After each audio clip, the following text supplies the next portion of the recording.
Bismillahirrahmanirrahim. Assalamualaikum warahmatullahi wabarakatuh. Alhamdulillahi rabbil alamin. Wassalatu wassalamu ala asyrafil anbiya'i wal mursalin wa ala alihi wa ashabihi wa man tabi'ahum bi ihsanin ila yaumiddin. Amma ba'd. Hadirin jamaah salat maghrib yang dirahmati oleh Allah Subhanahu wa taala. Alhamdulillah, segala puji bagi Allah Subhanahu wa taala yang memberikan kita nikmat yang sangat banyak sehingga kita bisa bermajlis ilmu di salah satu rumah di antara rumah-rumah Allah Subhanahu wa taala. Salam dan salawat kepada Nabi kita Muhammad sallallahu alaihi wasallam. Jamaah yang dirahmati oleh Allah Subhanahu wa taala, alhamdulillah kita melanjutkan pembahasan kita tentang sirah nabawiyah yang insyaallah tidak lama lagi kita akan menyelesaikan pembahasan tentang sirah nabawiyah. Baik jemaah yang dirahmati oleh Allah Subhanahu wa taala, kita melanjutkan pembahasan kita. Pembahasan selanjutnya yaitu haji wada, haji perpisahan. Dan dari namanya saja haji wada. Wada artinya perpisahan. Jadi haji wada ini adalah haji yang pertama dilakukan oleh Nabi sallallahu alaihi wasallam sekaligus haji yang terakhir setelah beliau diangkat menjadi nabi. Nah, dan haji wada ini ya terjadi pada tahun 10 Hijriah. Tahun 10 Hijriah. Dan jemaah yang dirahmati oleh Allah Subhanahu wa taala, haji wada ini termasuk di antara peristiwa yang paling terakhir yang dilakukan oleh Nabi sallallahu alaihi wasallam sebelum beliau meninggal dunia. Nah, jemaah yang dirahmati oleh Allah Subhanahu wa taala, sehingga Rasulullah sallallahu alaihi wasallam pada saat mau melaksanakan ibadah haji ini sudah menyampaikan dengan sangat tegas kepada kaum muslimin agar memperhatikan dengan baik bagaimana tata cara pelaksanaan ibadah haji yang sesuai syariat Islam. Karena ya sebelum Islam datang mereka juga sudah melaksanakan ibadah haji. Nah, dan setelah Islam datang, sebelum datang syariat yang dilakukan oleh Nabi sallallahu alaihi wasallam, mereka juga melaksanakan ibadah haji.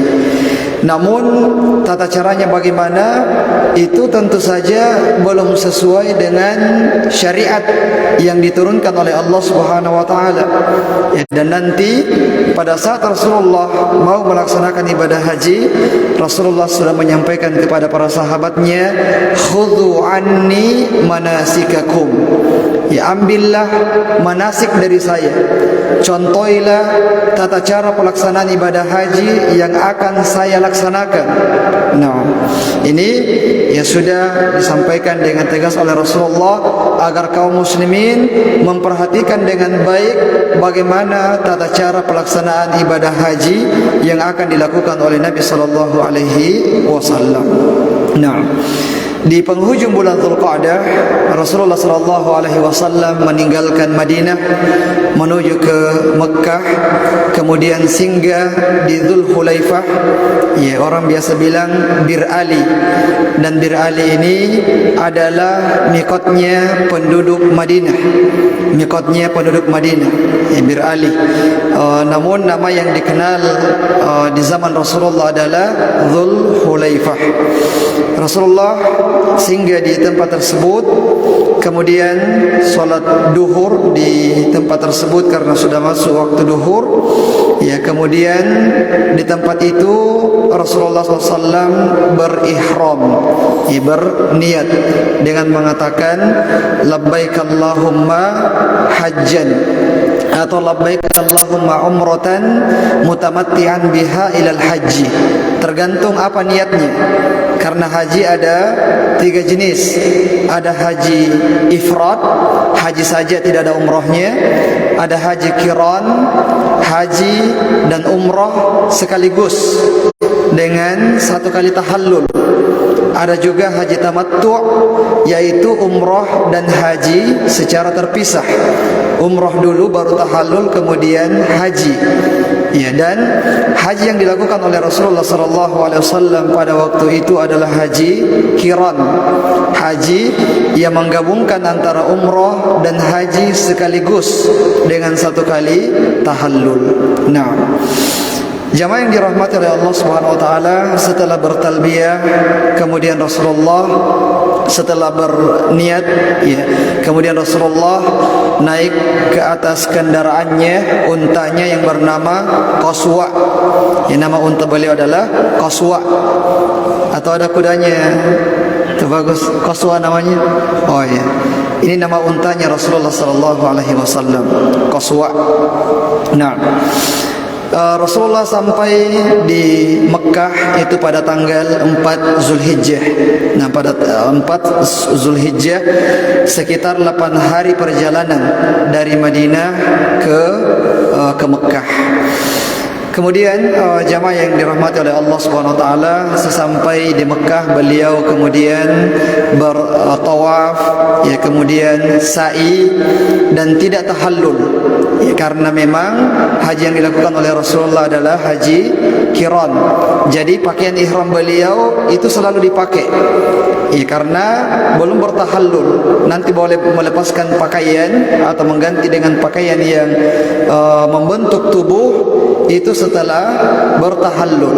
Ya, jadi dari tanggal berangkatnya Rasulullah dari Madinah sampai di Mekah tanggal 4 Zulhijjah sampai nanti tanggal 10 ya Zulhijjah, barulah kemudian boleh menggunakan pakaian biasa. Jadi lama menggunakan pakaian ihram itu, durasinya lama kalau kita melaksanakan ibadah haji dengan haji qiran. Berbeda dengan haji tamattu. Ya, haji tamattu dari namanya saja tamattu, artinya haji yang lebih santai, ya, lebih rehat. Karena kita melaksanakan ibadah umrah, kemudian selesai tahallul, kemudian kita boleh melakukan apa saja yang sebelumnya dilarang. Ya, kalau kita masih berihram, maka tidak boleh potong kuku, tidak boleh potong rambut, tidak boleh dekat-dekat dengan istri dan seterusnya. Nah, kalau tamattu, maka setelah bertahallul yang pertama, maka boleh. Nah, dan ulama kita berbeda pendapat tentang mana yang lebih utama, haji qiran ataukah haji tamattu. Sebagian berpendapat haji qiran, karena itulah yang dilakukan oleh Nabi sallallahu alaihi wasallam, dan sebagian yang lain berpendapat yang afdal adalah haji tamattu. Kenapa demikian? Karena Rasulullah ternyata mengatakan, ya, sekiranya saya belum membawa hadiyu saya, sembelihan saya, maka saya akan melaksanakan tamattu. Iya, tamattu. Artinya dianjurkan bagi umatnya untuk melaksanakan ibadah haji dengan ibadah haji tamattu. Nah, dan inilah yang diperdebatkan oleh Abu Bakar As-Siddiq, Umar bin Khattab dan Abdullah bin Abbas radhiyallahu anhuma. Abu Bakar dan Umar mengatakan yang afdal adalah haji qiran. Ya, kemudian Abdullah bin Abbas mengatakan yang afdal adalah haji tamattu berdasarkan perintah Nabi sallallahu alaihi wasallam. Sehingga orang yang bertanya kepada Abdullah bin Abbas mengatakan, tapi saya mendengarkan Abu Bakar mengatakan demikian, Umar mengatakan demikian. Abdullah bin Abbas mengatakan, ya, hampir saja Allah Subhanahu wa taala menghujani kalian dengan batu-batu dari langit. Saya mengatakan Rasulullah bersabda, sementara kalian mengatakan Abu Bakar mengatakan demikian, Umar mengatakan demikian. Nah, ini berkaitan dengan perbedaan mereka tentang mana yang afdal antara haji tamattu atau haji qiran. Nah, Kemudian jamaah yang dirahmati oleh Allah Subhanahu wa taala, pada tanggal 8 Zulhijjah beliau ke Mina. Itu disebut dengan hari Tarwiyah. Hari ke-8 Zulhijjah disebut dengan hari Tarwiyah. Namun kita yang tidak haji itu tidak ada puasa Tarwiyah. Ya, karena sebagian orang mengatakan ada yang namanya puasa Tarwiyah. Yang ada adalah puasa Arafah pada tanggal 9 Zulhijjah. Adapun tanggal 8 Zulhijjah hari Tarwiyah itu tidak ada puasa khusus pada hari tersebut. Nah, kemudian Rasulullah salat duhur, salat asar, maghrib dan isya dan subuh juga pada tanggal 9-nya di Mina. Kemudian ya setelah matahari mulai meninggi sedikit, ini kita sambil menjelaskan secara singkat tentang ya manasik haji yang dilakukan oleh Nabi sallallahu alaihi wasallam. Kemudian Rasulullah berangkat ke Arafah, ya dari Mina ke Arafah. Nah, di Arafah di sana semua kaum muslimin ya berkumpul untuk wukuf di Arafah, karena wukuf di Arafah ini merupakan salah satu rukun dari ibadah haji. Kalau orang tidak wukuf di Mina pada tanggal 8, ya, tidak bermalam pada malam ke-9 Zulhijjah, maka itu tidak ada masalah. Ya, karena ini bukan rukun, bukan juga wajib, sunnah. Adapun wukuf di Arafah pada tanggal 9 Zulhijjah ini merupakan salah satu rukun haji. Bahkan kata Rasulullah, al-hajju Arafah. Haji itu adalah Arafah, yang menunjukkan betapa pentingnya rukun wukuf di Arafah untuk ibadah haji. Nah, Rasulullah SAW salat duhur dan salat asar di sana dilakukan secara jamak, di jamak takdim. Ini dilakukan pada waktu duhur.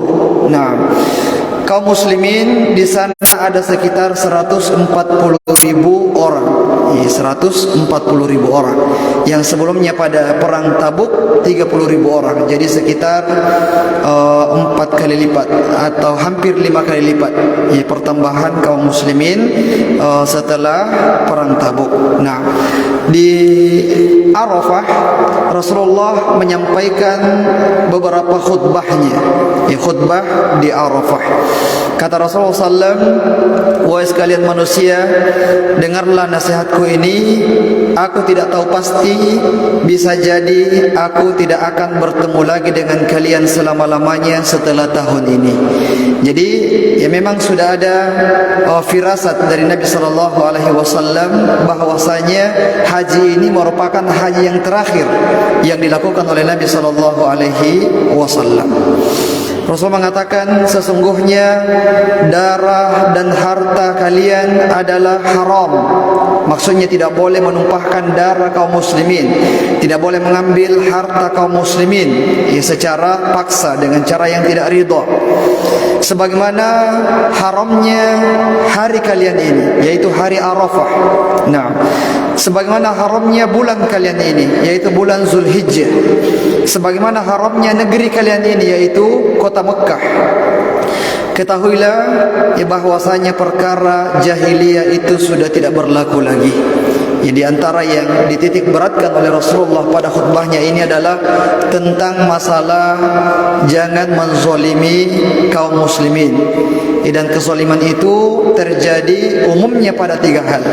Terjadi pada harta, terjadi pada darah, dan terjadi pada kehormatan. Pada harta dengan mencuri hartanya, merampok hartanya, riba dan seterusnya, ini adalah pelanggaran dalam masalah harta.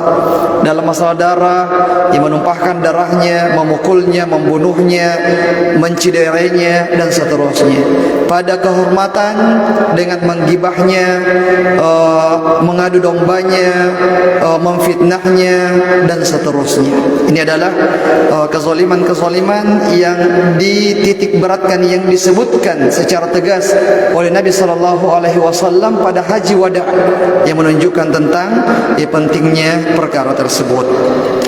Kemudian Rasulullah mengatakan, dan sesungguhnya saya telah meninggalkan untuk kalian sesuatu yang kalian tidak akan tersesat selama-lamanya selama kalian berpegang teguh terhadap hal tersebut, yaitu kitabullah, ya Al-Quranul Karim, yang di dalamnya hudal lil muttaqin, petunjuk bagi orang-orang yang bertakwa, petunjuk bagi manusia. Nah, kemudian Rasulullah mengatakan, wahai sekalian manusia, sesungguhnya tidak ada nabi lagi setelahku, dan tidak ada umat lain selain dari kalian, yaitu umat Islam, umat satu-satunya yang diridhoi oleh Allah Subhanahu wa taala setelah diutusnya Nabi sallallahu alaihi wasallam.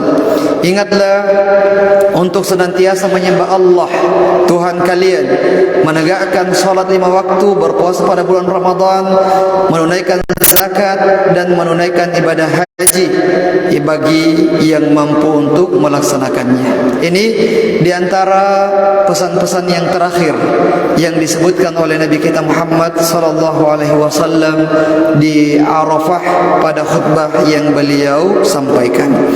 Setelah itu turunlah ayat di dalam surah Al-Maidah ayat 3, yaitu al-yauma akmaltu lakum dinakum. Pada hari ini saya telah menyempurnakan agama ini untuk kalian, dan saya telah cukupkan nikmatku kepada kalian, dan saya telah ridha Islam itu sebagai agama kalian. Setelah turunnya ayat ini, Umar bin Khattab radhiyallahu taala an ia menangis, dan Rasulullah bertanya kepadanya, wahai Umar, apa yang membuatmu menangis?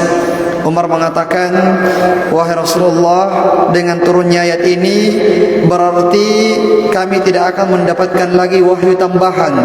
Tidak mendapatkan lagi wahyu tambahan karena agama ini sudah sempurna. Nah, sementara para sahabat Nabi sallallahu alaihi wasallam, di antara nikmat yang mereka rasakan yang sangat besar adalah nikmat turunnya wahyu. Ketika ada sesuatu yang terjadi kemudian turun wahyu yang berbicara tentang persoalan tersebut, ini merupakan di antara nikmat yang sangat besar yang dirasakan oleh para sahabat Nabi sallallahu alaihi wasallam. Dan dengan turunnya ayat tersebut, Umar langsung berpikir bahwasanya kalau seperti ini berarti tidak ada lagi wahyu yang turun setelahnya, atau kalaupun ada tidak banyak lagi. Dan memang masih ada ayat-ayat yang datang yang turun setelah firman ini, namun tidak banyak lagi.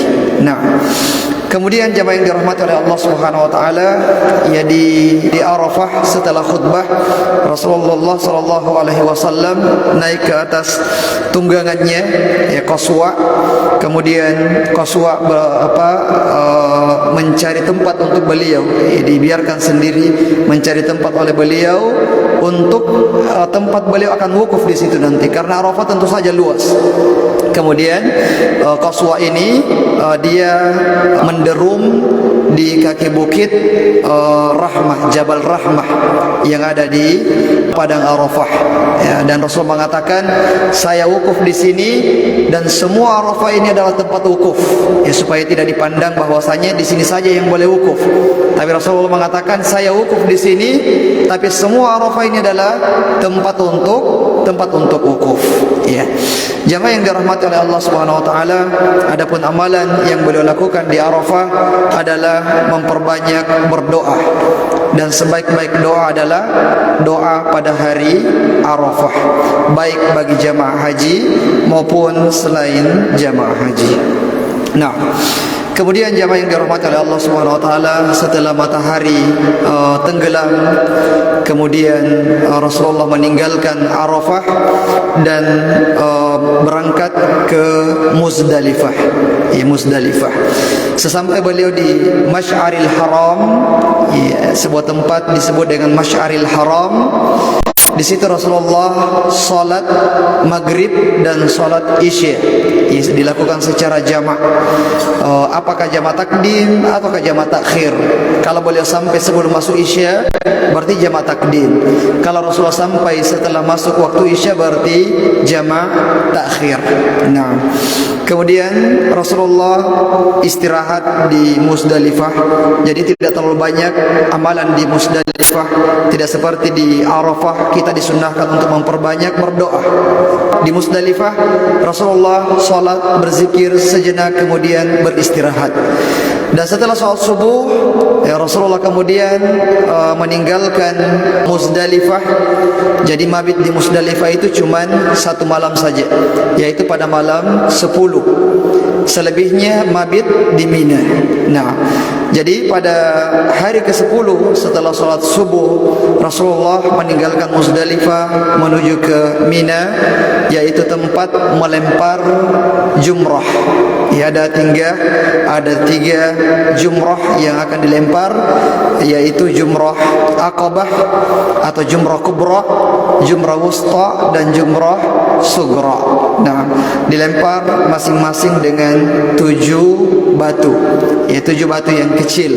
Nah, kemudian setelah Rasulullah melempar jumrah tersebut, Rasulullah sallallahu alaihi wasallam kemudian menyembelih hewan kurban beliau. Nah, jadi untuk haji tamattu dan haji qiran itu ada sembelihannya. Beda dengan haji ifrad. Haji ifrad tidak ada sembelihannya. Rasulullah melaksanakan ibadah haji qiran, berarti ada sembelihannya. Dan sembelihan beliau itu sangat banyak, ada 100 unta. Nah, sudah cukup dengan 1 unta. Tapi Rasulullah menyembelih berkurban dengan 100 unta. Nah, beliau sendiri yang sembelih 63 ekor, kemudian sisanya 37 ekor diberikan kepada Ali bin Abi Thalib untuk menyembelihnya atas nama Nabi sallallahu alaihi wasallam. Nah, jadi ini luar biasa. Haji dengan kurban sebanyak 100 ekor unta. Nah, kemudian jamaah yang dirahmati oleh Allah Subhanahu wa taala, setelah beliau menyembelih unta, kemudian Rasulullah sallallahu alaihi wasallam ke Mekah. Maksudnya Mekah di sini Masjidil Haram. Ya, ke Masjidil Haram untuk tawaf. Ya, untuk tawaf ifadah. Nah, dan tawaf ifadah juga salah satu rukun ibadah haji. Rasulullah melaksanakan tawaf ifadah pada tanggal 10 Zulhijjah. Setelah itu Rasulullah kembali lagi ke Mina untuk mabit di Mina. Mabit di Mina itu pada malam ke-11, malam ke-12, dan malam ke-13. Boleh 3 malam, boleh 2 malam. Yang 2 malam itu biasa disebut dengan nafar awal. Yang 3 malam itu nafar tsani. Nah, atau kalau di dalam Al-Quran itu istijal, ya. Barang siapa yang istijal, maka itu boleh dia lakukan. Istijal itu meninggalkan Mina pada hari ke-12. Nah, setelah sholat duhur. Nah, dan selama mabit di Mina selama 3 hari atau 2 hari, yang dilakukan adalah melempar jumrah setiap harinya. Pada hari ke-11, pada hari ke-12, ya, bolak-balik kemah dengan tempat untuk melempar jumrah. Nah, mana yang lebih afdal, nafar awal atau nafar tsani? Yang lebih afdal tentu saja adalah nafar tsani, yaitu meninggalkan Mina pada hari ke-13. Nah, kemudian jamaah yang dirahmati oleh Allah Subhanahu wa taala, ya, di pertengahan hari tasyrik, hari ke-11 atau hari ke-12, Allah Subhanahu wa taala menurunkan surah An-Nasr, idza jaa nasrullahi wal fath, ya, tentang pertolongan Allah Subhanahu wa taala dan tentang berbondong-bondongnya orang masuk ke dalam agama Islam. Allah memerintahkan nabinya dan kaum muslimin untuk banyak-banyak bertasbih bertasbih, memuji Allah Subhanahu wa taala dan beristighfar ya setelah kemenangan yang gemilang dan setelah banyaknya orang yang masuk ke dalam agama Islam. Dan ini adalah salah satu hal yang disunnahkan untuk kita setelah ada kemenangan, setelah melaksanakan ibadah, kita beristighfar dan juga memuji Allah Subhanahu wa taala. Karena kita bisa melaksanakan ibadah tersebut itu bukan karena kemampuan kita, tapi karena taufik yang Allah berikan kepada kita sehingga kita mampu untuk melaksanakan ibadah dengan baik kepada Allah Subhanahu wa taala. Kemudian setelah melaksanakan ibadah haji, Rasulullah kembali ke Madinah. Nah, Rasulullah kembali ke Madinah. Sesampai di Madinah, jamaah yang dirahmati oleh Allah Subhanahu wa taala, Rasulullah sallallahu alaihi wasallam mengutus satu satuan perang. Ya, jadi setelah haji langsung mengutus satuan perang. Dan ini terjadi pada bulan Safar. Sekitar 1 bulan setelah sampainya Nabi sallallahu alaihi wasallam di kota Madinah. Satuan perang ini diutus oleh Nabi sallallahu alaihi wasallam untuk memerangi Romawi. Ya, kenapa diperangi Romawi? Ini karena Romawi sudah berbuat sewenang-wenang ya terhadap orang-orang yang masuk Islam. Karena iya, di antara gubernur Romawi itu ada yang masuk Islam. Ya, padahal ini gubernur yang masih bagian dari wilayahnya Romawi. Ya, pada saat Raja Romawi mengetahui bahwasanya ada salah satu gubernurnya yang masuk Islam, maka dia pun memerintahkan untuk dieksekusi. Ya, dieksekusi, dihukum mati. Dan ini sampai kepada Nabi sallallahu alaihi wasallam kabar tersebut. Maka Rasulullah pun mengambil tindakan yang tegas agar orang-orang tidak berpikir bahwasanya masuk Islam itu sama dengan bunuh diri. Ya, terutama orang-orang yang berada di wilayah kekuasaan Romawi. Ya, di situ masih ada bangsa-bangsa Arab yang menjadi wilayah kekuasaan bangsa Romawi, seperti Suriah sekarang ini, Palestina, Lebanon, itu adalah bangsa Arab di situ. Tapi itu masih menjadi wilayah kekuasaannya bangsa Romawi. Ya. Dan Rasulullah ingin memberikan pelajaran kepada bangsa Romawi dan sekaligus memberikan keamanan kepada orang-orang di sana yang mau masuk Islam, bahwasanya jangan berpikir kalau kita masuk Islam itu berarti kita bunuh diri. Ya, sebagaimana yang terjadi pada gubernur ini, karena dia masuk Islam, akhirnya dia pun dieksekusi, ya, dibunuh oleh Romawi. Maka Rasulullah pun mempersiapkan satu pasukan perang yang sangat besar di bawah pimpinan Usamah bin Zaid bin Harithah. Nah, awalnya kaum muslimin agak lambat ya merespon seruan jihad ini. Kenapa? Karena mereka meragukan kepemimpinan dari Usamah bin Zaid. Karena Usamah bin Zaid ini masih sangat belia, ya, masih sangat belia, 19 atau 20 tahun, paling tua umurnya 21 tahun. Sementara ini peperangan yang sangat besar, ya, dengan jumlah kaum muslimin pasukan yang sangat besar melawan pasukan yang sangat kuat. Ya. Bagaimana? Kenapa harus Usamah bin Zaid yang diangkat oleh Nabi sallallahu alaihi wasallam? Akhirnya ya Rasulullah mulai tahu ya, bahwa kaum muslimin ini agak lambat, ya, kurang merespon seruan jihad yang disampaikan oleh Nabi sallallahu alaihi wasallam. Kemudian Rasulullah mengatakan kepada mereka, ya, sekiranya kalian meragukan kepemimpinannya, maka itu sama saja kalian meragukan kepemimpinan ayahnya. Demi Allah, dia benar-benar layak menjadi pemimpin. Dahulu ayahnya termasuk orang yang paling kucintai, kini setelah sepeninggal ayahnya, pemuda ini termasuk orang yang paling saya cintai. Ya, jadi Zaid bin Harithah termasuk pemimpin kaum muslimin dalam peperangan. Dia merupakan salah satu pemimpin dari 3 pemimpin perang Mu'tah. Ya, perang Mu'tah ya. Salah satu pemimpinnya adalah Zaid bin Harithah. Melawan siapa itu perang Mu'tah? Romawi. Ya, Romawi. Ya. Itu adalah perang pertama antara kaum muslimin melawan Romawi. Ya, yang jumlah pasukannya itu tidak berbanding, 3.000 lawan 200.000. Ya, 3.000 lawan 200.000. Ya, syahidnya di sini adalah Zaid bin Harithah itu termasuk pemimpin kaum muslimin yang luar biasa dalam peperangan. Ini anaknya ini, Usama bin Zaid. Ya, lawannya juga sama, yaitu Romawi. Ya, dan Rasulullah memandang bahwasanya Usama bin Zaid bin Harithah dia layak untuk menjadi seorang pemimpin.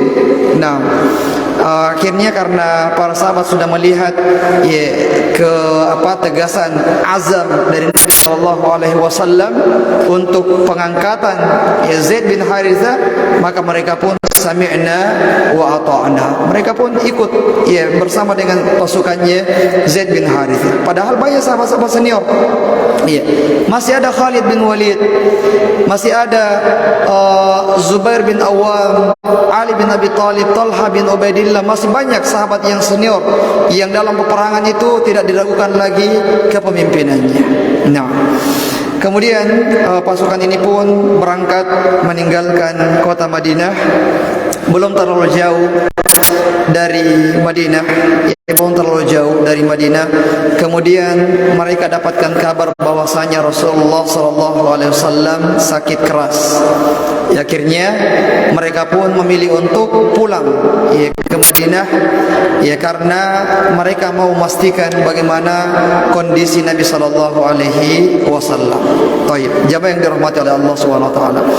Sebelum kita berbicara tentang sakitnya Nabi SAW, jadi ada beberapa tanda-tanda perpisahan yang disampaikan oleh Nabi SAW dari tindakannya atau dari ucapannya.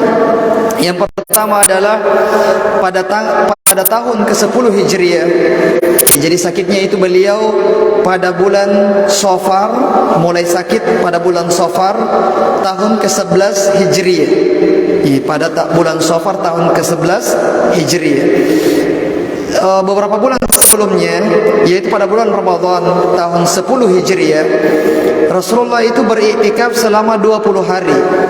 Padahal biasanya Rasulullah beriktikaf selama 10 hari saja sebelum-sebelumnya. Tapi khusus pada tahun ke-10 Hijriah, Rasulullah beriktikaf itu selama 20 hari. Ya, mulai malam ke-11 sampai akhir Ramadan.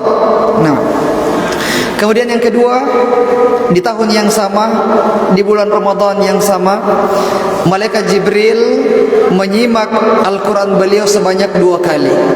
Padahal sebelumnya 1 kali saja, 1 kali khatam.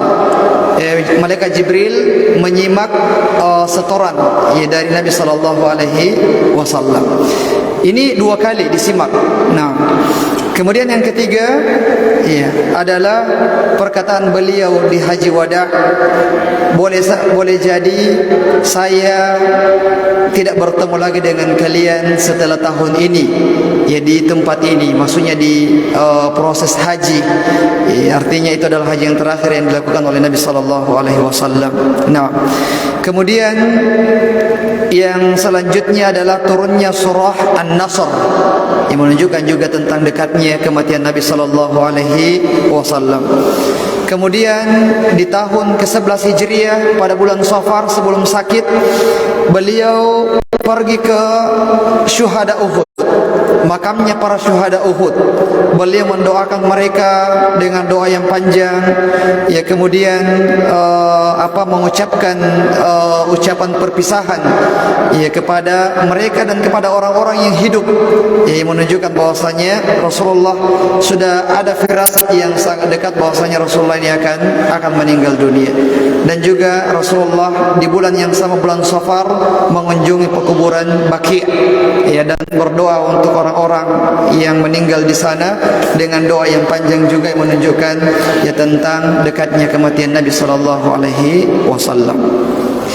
Rasulullah mulai sakit itu pada tanggal 29 Safar tahun ke-11 Hijriah.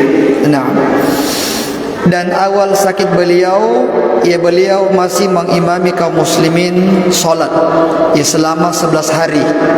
Selama 11 hari Rasulullah masih mengimami kaum muslimin untuk solat. Jadi dari akhir Safar sampai awal-awal bulan Rabiul Awal itu beliau masih mengimami solat.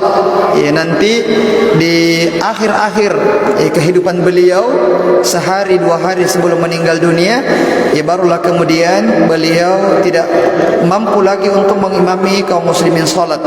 Dan Rasulullah memerintahkan Abu Bakar As-Siddiq radhiyallahu taala untuk mengimami kaum muslimin sebagai isyarat bahwasanya yang jadi khalifah setelah meninggalnya Rasulullah sallallahu alaihi wasallam adalah Abu Bakar As-Siddiq.